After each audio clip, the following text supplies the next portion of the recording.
vocês me digam uma palavra justa.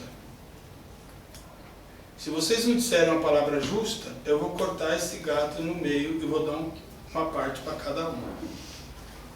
Aí os monges ficaram apavorados, né? Não sabiam o que dizer, porque pensaram assim, se eu disser alguma coisa que ele acha que é justo, ele vai matar o gato.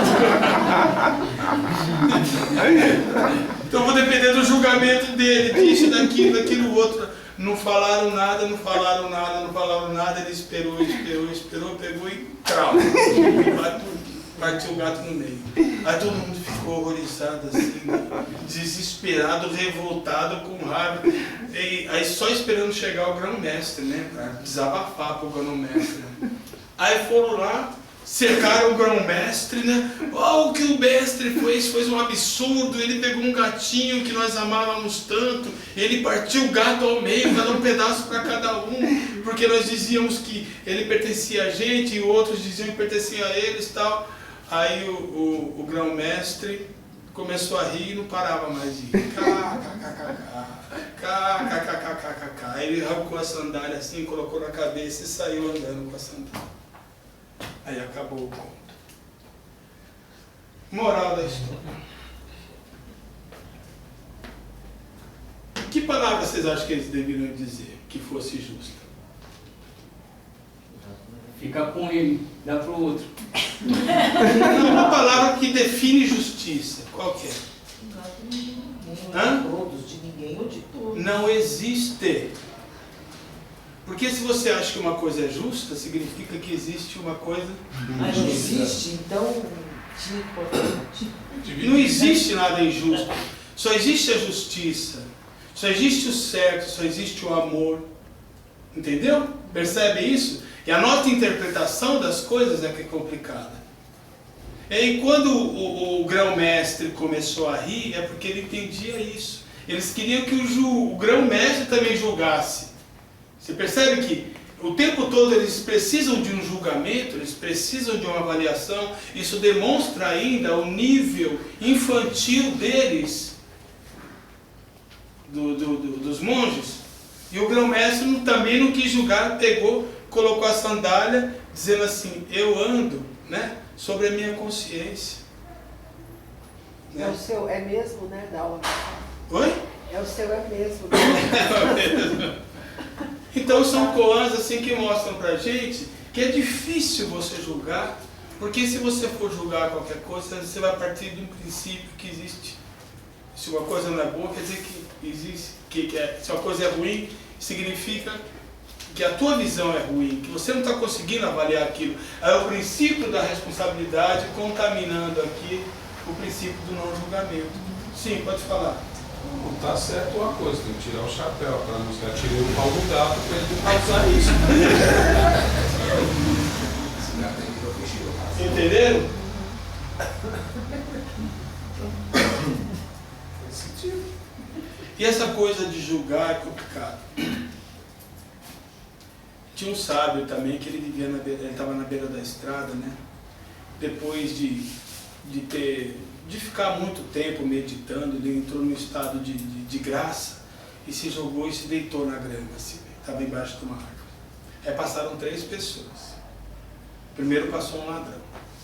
O ladrão olhou para o sábio lá em estado de êxtase e falou, deve ser outro ladrão.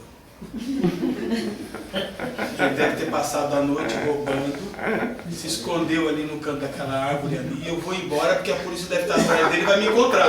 Aí foi embora. Certo? Aí passou um bêbado. Aí o bêbado olhou e falou assim, esse bebê deve ser outro bêbado. Só que ele caiu e eu não vou cair. Eu vou chegar em casa. E foi embora. Aí passou outro sábio e falou, deve ser um sábio. Deve estar em estado de êxtase. Percebe? Que cada um julga de acordo com o que é. Primeiro, aquele, né, que era o ladrão, achou que o outro era o ladrão também.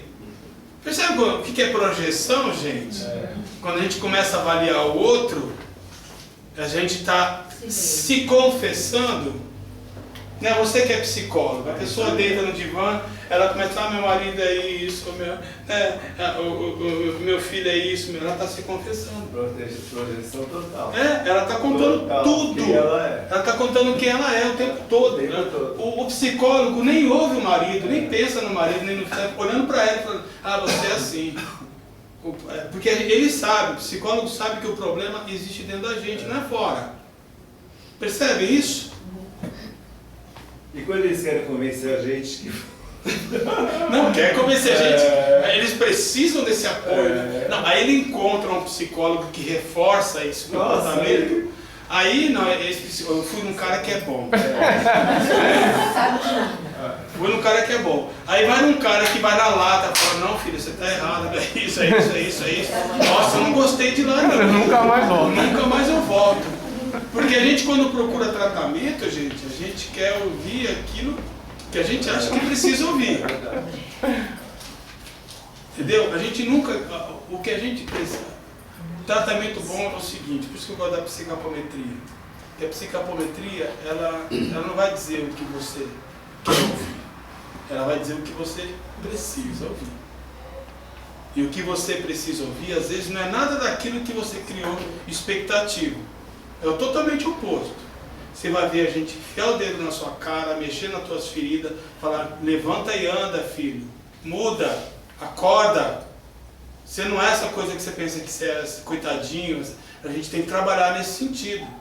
De tirar a pessoa dessa condição que ela se colocou de coitada, de vítima, não é isso? De frágil, de fraca, de injustiçada e assim por diante.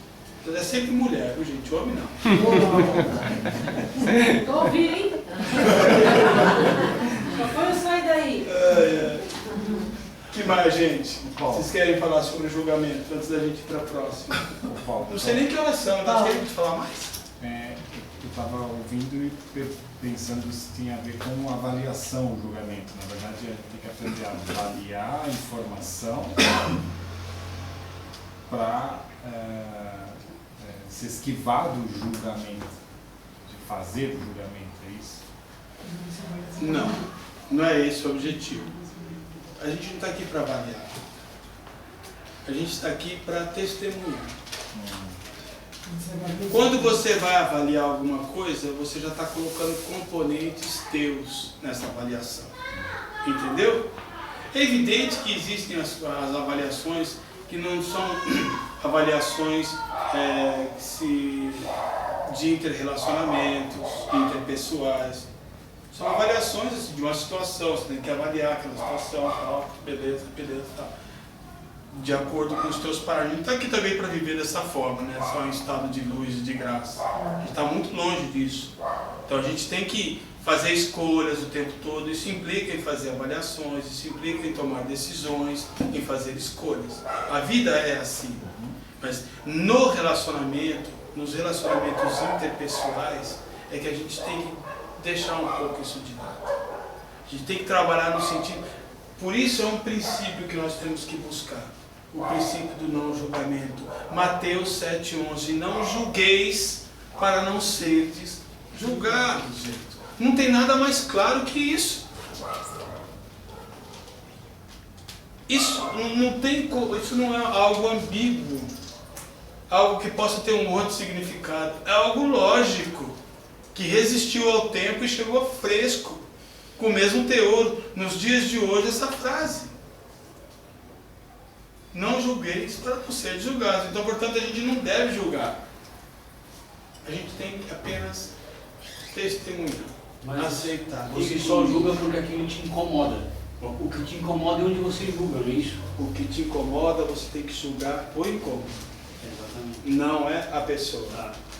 Você tem que olhar para o incômodo. Você tem que estabelecer um diálogo com o incômodo. Você valoriza aquilo e aí você quer julgar uma coisa que... Você acaba atribuindo a outro o problema que está dentro de você. Eu não posso colocar dentro de você a raiva. A raiva já está aí. Eu posso ser um instrumento que você vai entrar em ressonância e vai manifestar essa raiva. Só isso. É como a lua. Eu posso ser a lua mexendo nas marés. Entendeu? Só que a água já está lá. O comportamento da maré pode ser isso, aquele, mas a água está lá. Entendeu? Então essa água que tem que saber lidar, tem que buscar essa estabilidade, não é a lua. Oi?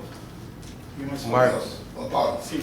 e tem diferença, por exemplo, eu tô julgando um cara e fico aqui comigo, mas eu pensando comigo, mano, esse cara é mó trouxa, mó vacilão. Eu chegar e falar pro cara. Tem diferença? Não, eu não fico, eu chego e já falo. Eu chego e falo pra pessoa. Falo, Menos mal. Pelo menos você não tá sendo mas eu tô sóbrio. errado, né? Eu tô errado, mas é menos mal, né? Gente, olha, mas no meio de todo esse raciocínio dele, ele disse uma coisa importante, eu estou errado. Não está errado, gente. Quando a gente começa com essa coisa de certo e de errado, isso é um problema. Ele está sendo sincero com ele. Você é você. Isso não é errado ou é certo, é você. Você entendeu? Então você tem que olhar para você e se aprovar como você é. É o que você pode ser. Você não pode ser diferente disso. Você não pode ser melhor que isso, você só pode ser isso que você é. Então, se você é isso nesse momento, trabalha o seu desenvolvimento para você crescer e ser cada vez melhor, sei lá, se desenvolver cada vez mais a tua... Gente, nós só estamos aqui por um motivo. Não é 2, não é 3, não é 4, não é 5. É um motivo só que nos traz esse mundo. É desenvolver a nossa noção de realidade. Só isso. Que a nossa noção de realidade ela é parca. A gente vive na ilusão. A gente vive com a mente enredada. Gostei dessa palavra. Então, é assim. O que a gente está aqui é para descobrir o óbvio. Aquilo que está oculto, quando na verdade é óbvio, como diz a canção. Está aqui para isso. Quem alcançar um estado um dia, eu, graças a Deus, pude participar desse estado de graça, eu já senti isso.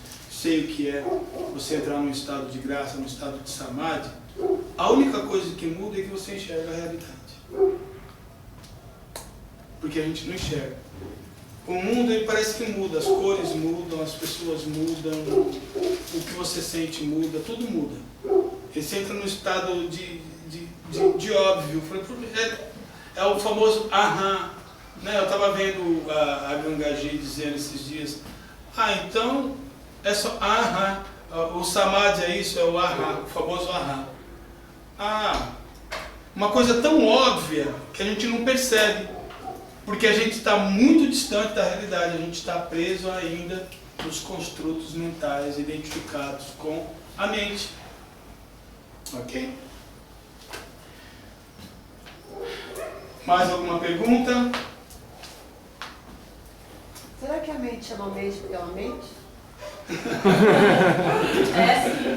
Mas é bonitinho esse trocadilho. Não é? É uma eterna ilusão, né? Alguma pergunta, gente, sobre esse tema? Que horas são, Célia? Dá para pensar outro? Vocês querem entrar no outro tema ou querem continuar nesse? O outro tema é bem vasto, viu? Eu tenho medo de entrar e não dar tempo. Continuar nesse então aí. Vamos falar mais sobre esse ou vamos falar sobre isso? Então, Paulo, que eu tava te falando, eu tenho que tomar cuidado com isso, que esses dias eu quase falei isso daí com um cliente, que o cara começou a dar palpite, eu não sei que me deu que eu não falei, o cara começou a dar palpite, o cara nem sabe ele do negócio. Aí eu não consigo ficar guardando, eu pego, entendeu? Em vez de eu julgar, eu já tava na cabeça, esse cara é mó otário, ele nem sabe o que eu tô fazendo aqui, ele tá querendo dar palpite, só que eu me segurei. Agora quando não é crente, se é algum amigo, ou os caras do trampo, os caras ganham comigo, eu já pego e falo, já pra não ficar, entendeu? Com o negócio da cabeça, pô, cara. Mas é que na cabeça dele ele acha que sabe, né? É, então, só que ele irrita isso aí. Não, então, ele, nem quando você tenta mostrar para um filho, isso aqui tá errado, o bicho não entra na cabeça, ele acha que ele tá certo. Mas não tem errado nem certo. Então o Paulo acabou de falar. A dificuldade É que as pessoas querem empurrar a verdade dela dos outros, né? Exatamente. Enche o saco. Não, isso é compreensível. Desculpa. Isso é compreensível porque a gente viveu a eternidade dessa forma. Isso não vai mudar, não é porque eu entro com um discurso diferente, com proposições novas, que vocês vão sair daqui mudados. Não, vocês vão continuar enxergando o mundo desse jeito. Só que eu preciso colocar essa sementezinha aí. Eu preciso colocar essa ideia. E essa ideia, aos poucos, vai crescendo dentro de cada um, vai encontrando, de alguma forma, criando associações e vai se transformar numa crença, em algo que vocês vão passar a acreditar mesmo. E isso vai crescer de tal forma que vai se transformar em convicções. Vocês vão ter convicção de que realmente a coisa é assim. Então o meu trabalho aqui é botar essas sementinhas, não é esperar que eu coloque uma semente e que você já saia dando frutos. Não é isso. Tem todo um trabalho do tempo de regar, de observar, de experimentar isso no laboratório da própria existência. Entendeu? Não é um trabalho assim de passe de mágica. Por isso que é importante buscar o conhecimento, deixar que aquilo aos poucos comece a ficar mais claro. Nós não estamos aqui para julgar, nós não estamos aqui para entrar em contenda com o mundo. Nós não estamos aqui para querer governar nada, para administrar nada, para controlar nada. A gente está aqui para testemunhar e para deixar que Deus nos guie, que o universo nos conduza, que nossa própria essência nos leve. Ah, me colocou numa situação absolutamente difícil, de dívida, de problema, de tal. Mas esses problemas são problemas dentro de mim, não fora. Fora são informações que estão acontecendo. Quem está lidando com essas informações de forma problemática sou eu. Sou eu que tenho medos.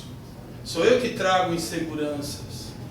Sou eu que pego esse cardíaco aqui e fico concentrando energias de insegurança, de medo, sabe?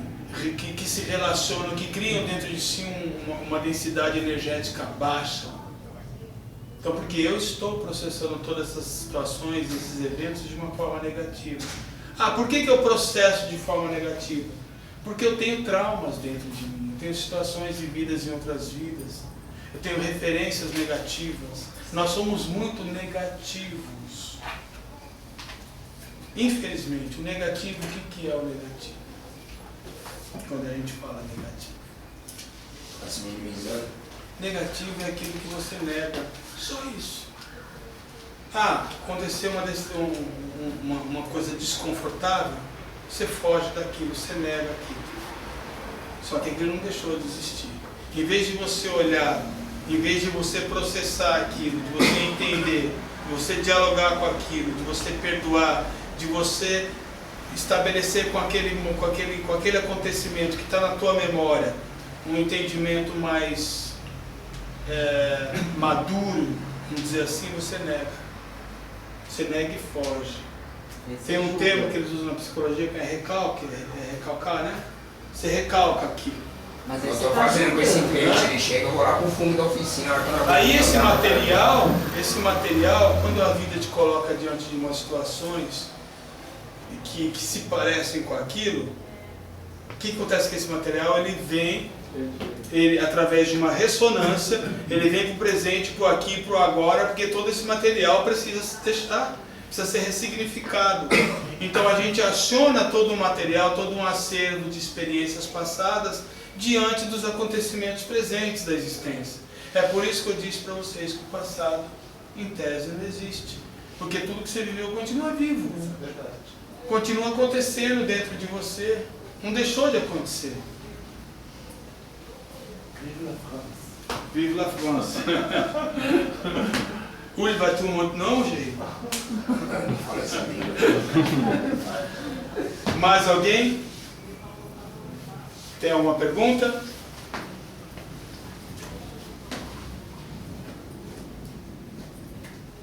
Eu tenho uma brincadeira, né, que às vezes as pessoas, assim, tipo, eu também acho que tudo isso aqui é uma ilusão, né? Então as pessoas colocam um preço, né, nas coisas, os mais adinheirados compram, os menos adinheirados sofrem porque não podem ter o dinheiro que podem comprar, e que é uma ilusão. E sofrem, né? Porque os que têm dinheiro, eles acham que eles tendo aquilo, vai preencher o vazio do ego, do espírito, do ego, sei lá como você queira chamar, e os que não têm vão sofrer porque o outro tem e quer igual. É uma doença. É uma doença. É complicado. E as pessoas sofrem muito com isso.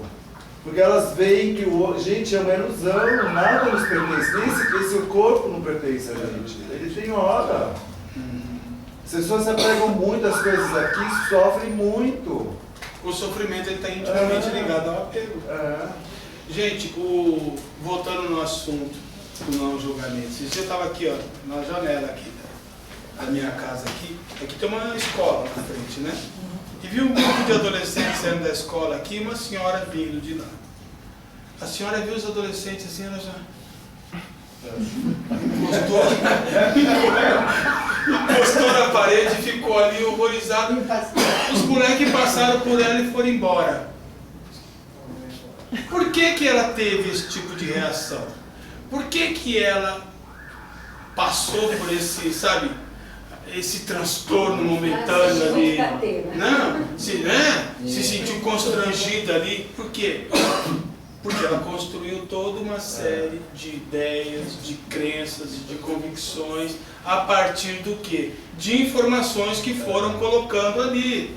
E foram criando dentro dela ali um sistema de defesa, um programa, uma coisa absurda, que faz com que ela tenha esse tipo de reação. Mas também é pânico, né? A pessoa fica com pânico. Mas é justamente porque a pessoa, nós não podemos viver passivamente no mundo como um vasilhame, um receptáculo, sabe, aberto para tudo quanto é informações e concordando com tudo aquilo que a gente ouve. Não é tudo que você vê no Facebook que você tem que acreditar, que você vê na Globo que você tem que acreditar, que você vê na internet, no YouTube que você tem que acreditar, que você ouve dizer que você tem que acreditar, que dizem para você que é certo ou errado que você tem que acreditar, que o padre diz isso, que o pastor diz aquilo, que o guru diz aquilo. Nada disso, gente. Vocês têm que, cada um tem que criar as suas próprias convicções, mas elas têm que ter um respaldo da realidade. Não pode ter esse tipo de respaldo. Quanto mais... Outra senhora também, esse dia estava no psicólogo, o psicólogo estava contando, há muito tempo atrás, ele me contava essa história, que tinha uma senhora que estava num síndrome de pânico mesmo, não conseguia sair na rua com isso. Eu falei, o que a senhora faz dentro de casa? A única coisa que eu faço é ficar ouvindo Gil Gomes.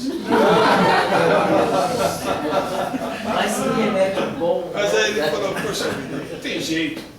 Então quer dizer, a pessoa fica ali passiva, né? Se permitindo ser programada, recebendo todos esses condicionamentos, e quando vê as reações dela são essas. Passam pessoas na rua, né?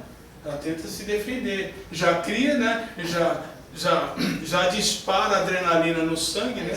A suprarrenais já dispara adrenalina, ela já fica ali, ou eu luto ou eu corro, eu vou fazer qualquer coisa, porque eu estou numa situação de perigo, para ela é situação de perigo.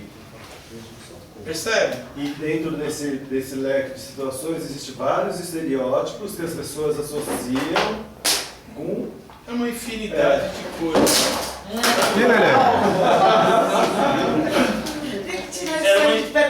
É uma infinidade de coisas. Fala, cara. Aquele livro lá do Ho'oponopono, o conceito desses princípios estão relacionados com o que ele disse? Sim. O que é o Ho'oponopono? O que você... como é que ele fala? Sinto muito, me perdoe, agradeço. Para quem que você está dizendo isso? Para você mesmo. Ok? Isso é absolutamente transformador. Porque só que você, no Ho'oponopono, você tem que se concentrar no que você sente.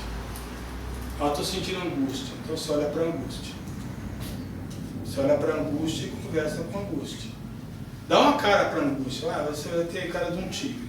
Então eu estou aqui sentado no sofá e você está sentado do meu lado. Aí você começa a conversar com ela. Nesse sentido. Sinto muito, me perdoe, te amo, sou grato e assim por diante. Essas afirmações, elas vão tirando a ferocidade, o valor afetivo dessa informação que está te provocando angústia. Aí a angústia ela começa a perder força. E aquilo que era um incômodo se transforma em quê? Apenas uma informação. Aquilo que estava pressionando você a reagir dessa ou daquela outra forma, já não vai pressionar mais. Então é um processo de autocura, um processo de autoaplicação. O Ho'oponopono é autoaplicação. EFT, Quem aqui já praticou IFT? Vocês eu ensinei, né? Já praticaram IFT? Vou aproveitar que tem tempo, eu vou ensinar para todo mundo. Não vou cobrar nada, tá, gente? Vai ser de grátis. Semana que vem eu falo dos outros princípios.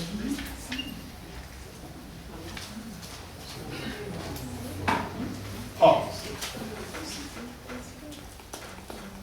Emotional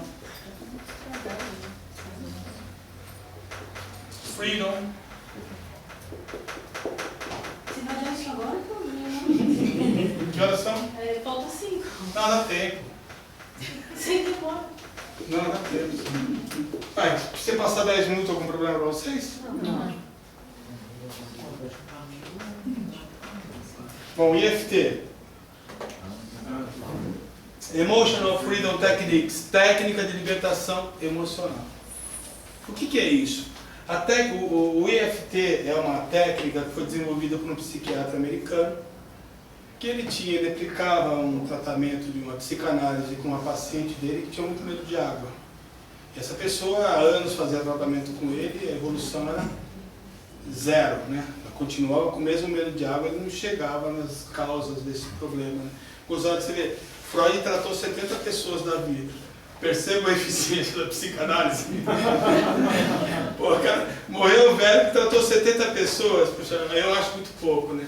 Porque o tratamento de psicanálise é demorado mesmo, as pessoas demoram às vezes anos tratando, né? Mas não importa, enfim. E ele tratava e não acontecia nada, né? Só que, paralelo a isso, ele estudava a acupuntura. Então ele conhecia os meridianos do corpo, os pontos do corpo, né? E a conexão que aquilo tinha com o sistema límbico, com o nosso emocional, com a estrutura do nosso inconsciente. Então, são conhecimentos milenares que ele tinha conhecimento. Aí o que acontece? Ele muito envolvido com a acupuntura, né? E resolveu, olha, vamos testar uma coisa? Eu quero que você se concentre nesse teu medo da água. Pense no medo da água, se sinta apavorado. Imagina estar no meio de uma piscina aqui agora. O cara fechou a hora, o cara começou a suar frio. Enquanto o cara estava fazendo isso, ele começou a dar tapping. São batidas. Aqui embaixo do olho. Aí isso foi acalmando, foi acalmando, foi acalmando, foi acalmando. Ele continuou batendo. E aquele medo, aquele desconforto foi desaparecendo. E ele deixou de ter medo da água. Falou, não estou mais sentindo medo, estou pensando na água e não estou com medo mais. Ah não, então vamos lá na piscina no fundo de casa. Levou ele lá na piscina, ele sentou na piscina, colocou o pé assim, entrou na piscina com o médico. Falou, doutor, eu estou curado, não é possível, o que o senhor fez? Aí o doutor, eu não sei ainda, vou entender melhor o que eu fiz. Aí começou a estudar, né, os meridianos, as conexões que esses meridianos têm com o sistema emocional, e ele desenvolveu uma série de tappings que a gente pode se auto-aplicar, viu, gente? É de auto-aplicação. Vou desenhar um rosto aqui.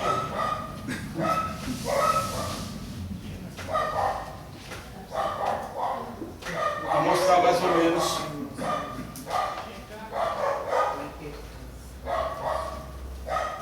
Então nós começamos da seguinte forma. Primeiro, vamos imaginar que eu tenho... Cita um medo aí, alguma coisa que você tem medo. Medo de borboleta, medo de ser assaltada. Medo de ser assaltada. Você vai pensar o seguinte. Você vai colocar... Tem um ponto aqui que nós chamamos de ponto do karatê, onde você vai começar batendo aqui. E enquanto você começa a bater, você vai fazer 3 afirmações. Você vai dizer o seguinte... Pensando no medo, né? Mesmo que eu não consiga me livrar desse medo de ser assaltada, eu me aceito profunda e completamente. Mesmo que esse medo de ser assaltada persista e continue me incomodando, eu me aceito profundo e completamente. Mesmo que eu não consiga me livrar desse medo de ser assaltada, eu me aceito profundo e completamente. Ok? Você fez essa afirmação aqui. Por quê? Porque você tem que acessar o medo. Então você tem que pensar nele. Tem que pensar nesse conteúdo e tem que olhar para ele. E ele vai continuar existindo.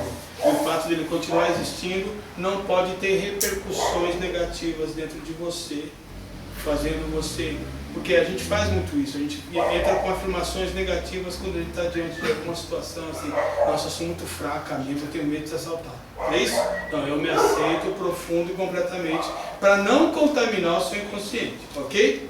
Então muito bem, você fez isso, fez as afirmações, essa é a primeira parte. Depois você vai para os tappings, ok? Depois você vai procurar os pontos que nós vamos chamar aqui. O primeiro deles é esse aqui, ó. É um ponto que está, você está com a mão direita, você vai bater do lado, bem no canto aqui da sobrancelha direita, tá? Aí, vai ter um ponto aqui, ó, aqui, isso. Depois eu tenho um ponto aqui embaixo do olho, que é aquele que eu te falei que o cara tinha, né? Outro aqui no bigode. Outro aqui entre a boca e o queixo. Aqui nós temos a clavícula, correto? Está meio torto aqui, mas ele está bem aqui. Ele quebrou a clavícula. E outro aqui na marca do sutiã, da mulher, do homem que não usa sutiã, é mais ou menos aqui. E dos homens que usam sutiã. E por último aqui no coronário. Mas você pode bater a cabeça inteira, onde você se sentir intuído a bater, não tem problema. Aí o que acontece? Agora você não vai mais fazer afirmações. Agora você vai dizer o seguinte. Você vai falar desse medo. Esse medo de ser assaltado, esse medo de ser assaltada, esse medo horrível de andar na rua e os caras me assaltarem, esse medo, esse pavor que eu tenho só de pensar em sair na rua e ser assaltado, esse medo absurdo de andar na rua e ser assaltado. Você vai falando, vai batendo. Ok? Esse medo isso, esse medo aquilo. Vai pensando no medo, vai falando no medo. Você está acessando ele. Você está acessando esse conteúdo afetivo. Esse medo absurdo, vai batendo aqui na clavícula, aqui, ó. Ok? Esse aí depois você termina aqui. Esse medo, aí você pode bater com as suas mãos, na cabeça inteira. Não tem problema. Terminou um ciclo. Ok? Se o seu medo, na hora que você pensou dele, era 10, ok? Você vai começar ele agora de novo. Mesmo que eu não consiga me livrar desse medo de ser assaltado, tarará, tarará, tarará, eu me aceito profundo e completamente. Faz 3 afirmações, começa o outro ciclo. Esse medo disso, esse medo de ser assaltado, esse medo, e vai, certo? Faz toda a sequência, ok? Ok? Aí vocês vão avaliar se o medo está na mesma intensidade, na hora que você pensa nisso. O que era 10 vai cair para 7. Aí você faz outro ciclo. Entendeu? E vai. Até chegar no 0.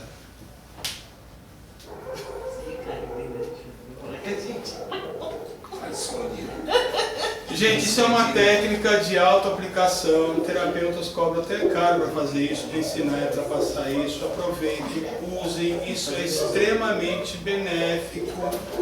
Tá? Vocês podem usar para todos os medos que vocês tiverem, para a raiva que você estiver sentindo, para a revolta, para a indignação. Você entendeu? Oi, mágoa. Ó que ela falou mágoa. Não sei se você tem noção do que você fez.